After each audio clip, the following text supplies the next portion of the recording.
Hi, I'm Shelley Maurer, And I'm Cher Emmerich. Welcome to Life Lessons from Pickleball. where we engage with pickleball players from around the world about life on and off the court. Thanks for joining us.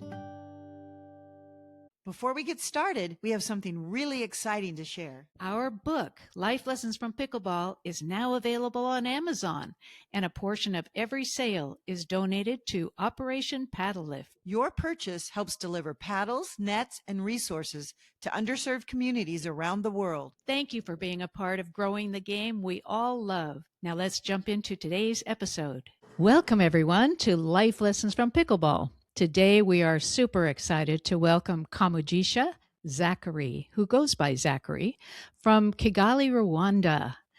Zacharie is widely known as one of the pioneers of pickleball in Rwanda and someone who has been instrumental in introducing and growing the sport across the country. Zacharie is a certified pickleball coach who built one of the first pickleball courts in Rwanda on family land, creating a place where new players can discover the game and the community can come together to play. And through grassroots coaching, partnerships with schools and community programs, Zacharie is helping to build a sustainable pickleball ecosystem in Rwanda and across East Africa. Zacharie, we love to start at the beginning. Today, pickleball is growing across Rwanda because of your work, but every movement has a beginning. Take us back to the moment when pickleball first entered your life. Thank you so much, Shell and Shelly. I started pickleball in 2022, where I saw it in Saipan. I don't know if you know Saipan. It's in Mariana Trench. So my wife, she's American, but who has lived here in Rwanda. In COVID, in this time of COVID, she has a job in Saipan to just go in to work in a hospital. And then when I was going to visit her there, she's supposed to go there for 3 months, and she goes for 1 month. I join her for 2 months, and we stay there, and then we come back. So sometimes because she was working a night shift or day shift, I have to come to bring her. We had that car. We had one car at that time. So every time I come to see her, sometime because it was in the COVID period, there was another case. So because she was taking care of the patient, I have to just wait a little bit. Sometime the way I was waiting, there was a court of tennis down there. But this court of tennis, there was a lot of people who there was exciting, and I hear them shouting and everything. From that time, I didn't know any racket sport. I have never tried any tennis, so that maybe I can become interested to go to see it. So, but one day, I decided, I said, okay, instead of keep sitting in the car, let me go to see what those people they are happy for. So that's how I have gone. And when I go there, I found it's old people. So at that time, I was like a kind of giant. I was working in a gym. I was running. I was in journey of reducing the weight. As all of you know, in a COVID, most of people, they were desperate, like we were drinking, we were sitting home, eating. So we were kind of overweight. For me, I was overweight. And that's how in that period, I recognized pickleball. I was starting to see how I can reduce my weight. So when I was there, I see how people, they are happy, but I was kind of like, not like the game at all. The reason why I was not like the game is because first, I have never played like a sport. Second, it was my first time to see the sport. Third, it was old people. I was thinking no one can challenge me because I have this courage of being challenged and everything. So I remember one day I was sitting there. I came early because like I was like liking how people they are happy. How like I was having a fun of the way they played. But one day I was sitting there. Then there was 3 people who were coming. They wanted to play double. And then they told me, hey, black man, come here. So at there, they used to call me black man because I was kind of like the African men who were there. I said, okay, let me come. My friend, what happened to me, I will never forget. I was thinking it's an easy game, and then when I play, I found that this game is not easy as I was thinking. And then I left. Then I wait outside. But I was waiting, feeling I want to play now because I was thinking why this game is.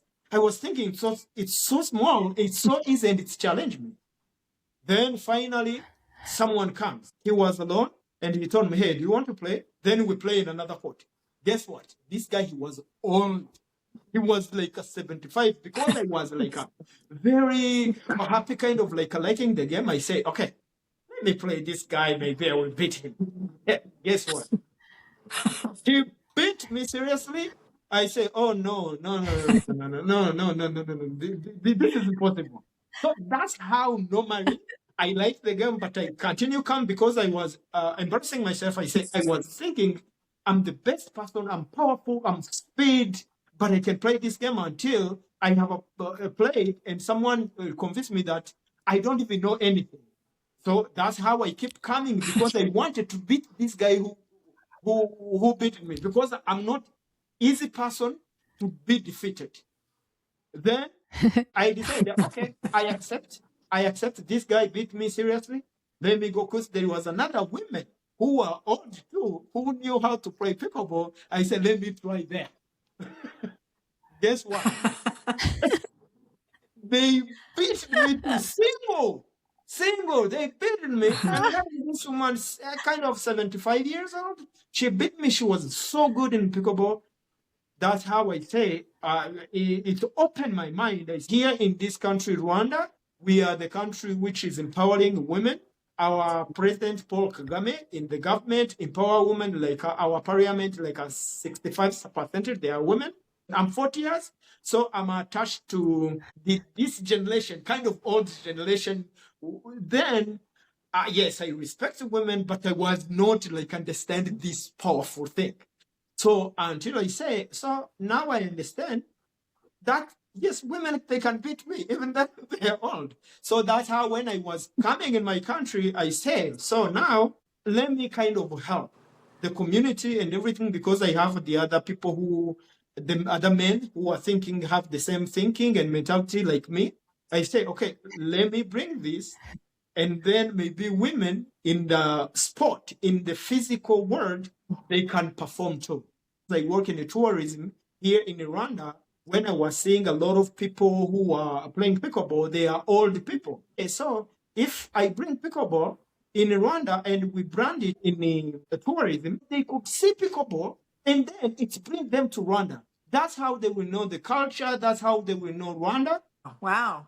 That's what we love about pickleball too. It's so inclusive. You can play with people of all ages. Mhm. And like you said, there's so much joy, laughter, and fun. That's what really is special about our sport. So tell us about building the first court in Rwanda. How did that come around? Thank you so much. So as I told you, I have seen like my wife, my now she's my ex-wife. She finished the job there, and then we come back here in Rwanda. So in Rwanda, I had a business. As I told you, I have a tourism company here in Rwanda, but I had a bar and a restaurant. This bar and the restaurant, it was in my family compound. I have all this idea how the sport can empowering women, girls, and when you see in this kind of like area of Africa, many women, many girls, they don't do sport, and because of the old culture. But now we are in another era, where everyone needs sport. Beside that tourism idea, I had, but when you go in our history, bad history, which happened in Rwanda in 1994, where there was a genocide against the Tutsi. When you see all the people who are here, I mean like 65, 75, they are the one who was our parents. They are the one who is ruling the country. They are ministers, they are soldiers, they are all those people, old people. So I found that in their young ages, it's where they were taking care of the country. They were stopping about genocide. So they didn't have this kind of time to enjoy their life or doing sport. So I found that I had idea that like maybe if pickleball is new, it's easier to learn. maybe if we introduce it, these people, it will not take them a time to learn it. Maybe they will hook up. So I had a lot of idea about tourism and everything. I say, hey, we don't have anywhere. These things of pickleball, it's nice. It can help people. It can help us too. Why can't we build the pickleball inside my bar? Because people, they come to drink, but if you build the pickleball, they will even drink less. The government was launching something which called the Tunyweres.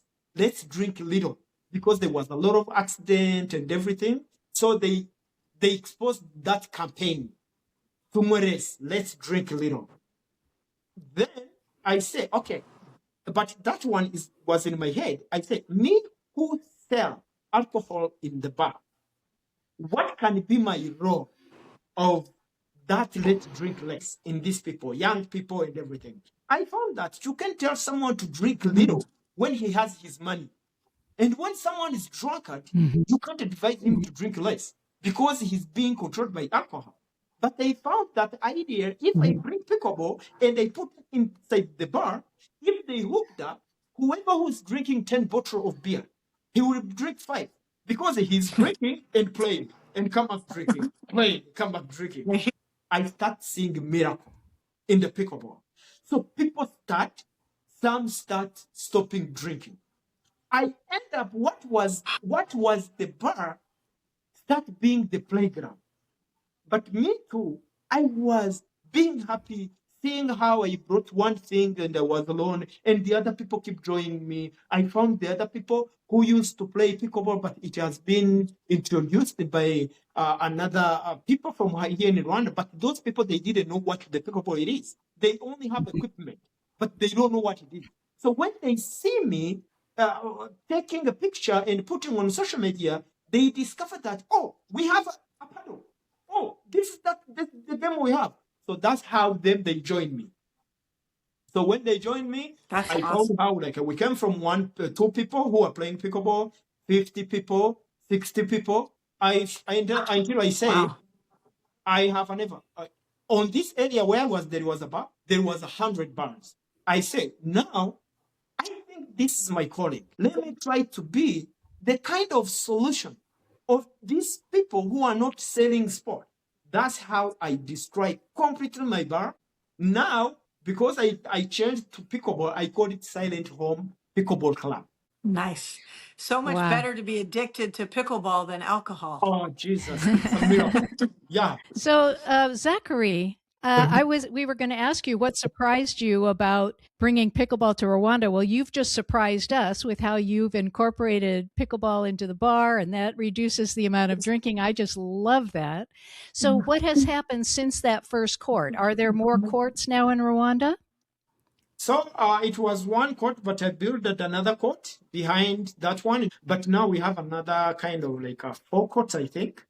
But I want to build a 500 courts here in Rwanda. Wow. Say that again. You want to what? Now people join me. We're doing a team.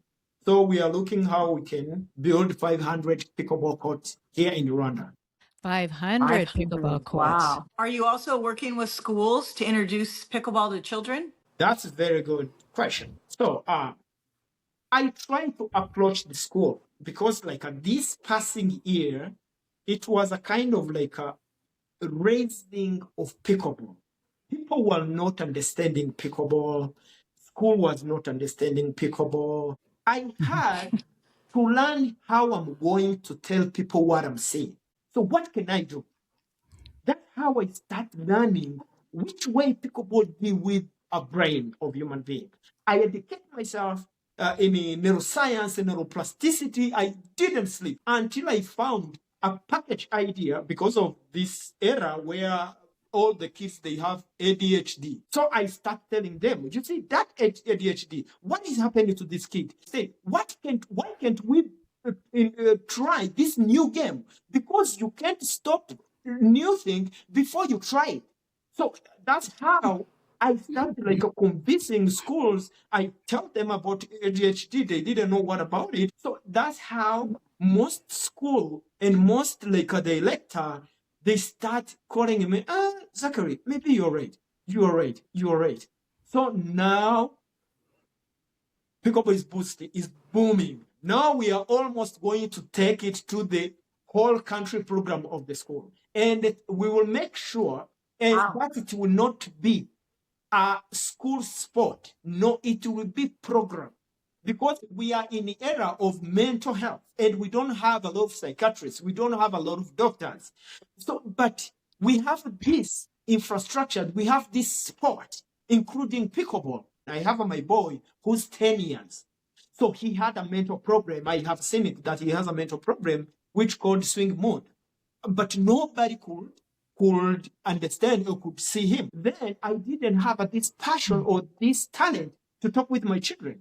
And then I wanted it, but I couldn't know how. Until I started playing with him pickleball. Guess what? He's my best friend ever. Yeah. We just talk and everything. So all those kind of the things I'm reading, I connecting with my life, with my things. That's how I present to the school.